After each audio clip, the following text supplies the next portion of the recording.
Hi friends, నేను మీ హేగురుని. ముందుగా ఈ వీడియో చూస్తున్న ప్రతి ఒక్కరూ లైక్ చేసి వీడియో చూడవలసిందిగా కోరుకుంటున్నాను. ఎందుకంటే మీరు లైక్ చేయడం వల్ల ఈ వీడియో 10 మందికి చేరువవుతుంది. వాళ్ళు కూడా ఈ విషయాన్ని తెలుసుకోగలుగుతారు.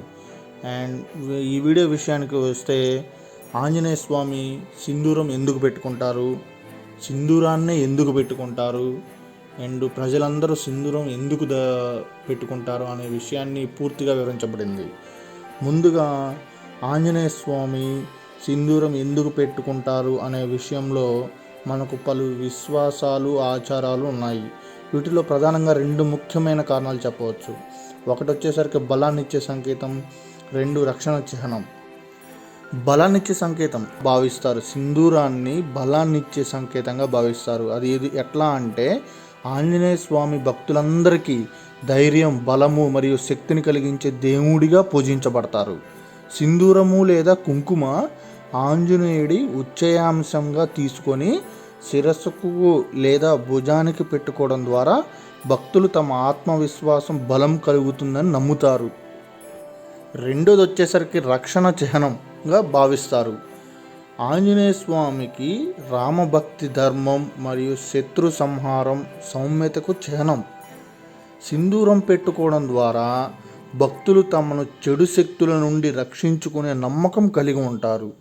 ఇది ఒక రకమైన ఆధ్యాత్మికత రక్షణగా భావిస్తారు. ఇప్పుడు మీకు ఒక చిన్న కథ వివరిస్తాను. ఒకప్పుడు చిన్న గ్రామంలో హనుమంతుడికి గుడి వద్ద కొందరు భక్తులు ప్రతిరోజు ప్రగాఢమైన భక్తితో పూజలు చేస్తూ ఉండేవారు. అయితే ఒకరోజు ఆ గ్రామం మీద ఒక పెద్ద తుఫాను వచ్చింది. ఆ గాలి వార్త వ్యాపించిందని తెలుసుకుంటారు. గ్రామస్తులందరూ భయంతో పడి ఏమి చెయ్యాలో తెలియక అల్లాడిపోయారు. ఆ సమయంలో గుడి పూజారి గ్రామస్తులకు హనుమంతుడి రక్షణ గురించి చెప్పాడు. పూజారి ఇలా అన్నాడు, ఏమన్నాడంటే, అందరూ భయపడకండి, హనుమంతుడి సింధూరం తీసుకొని మీ తలల మీద పెట్టుకోండి. మనం నమ్మకంతో పూజ చేస్తే స్వామి మనల్ని రక్షిస్తాడు అని చెప్పాడు.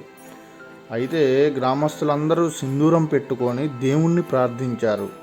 ఆశ్చర్యం ఏమిటంటే, తుఫాను గ్రామానికి తాకకుండా దారిలోనే ఆగిపోయింది. అప్పటి నుండి ఆ గ్రామంలో ప్రతి ఒక్కరూ ప్రతిరోజు భక్తితో హనుమంతుడి సింధూరం పెట్టుకోవడం అలవాటు చేసుకున్నారు. ఈ కథ యొక్క మెయిన్ ఉద్దేశం ఏమిటంటే, నమ్మకం అనేది ఎంతటి శక్తివంతమైందో తెలుపుతుంది.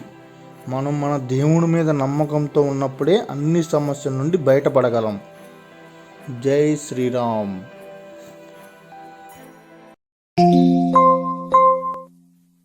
సబ్స్క్రైబ్ చెయ్యొచ్చు కదా.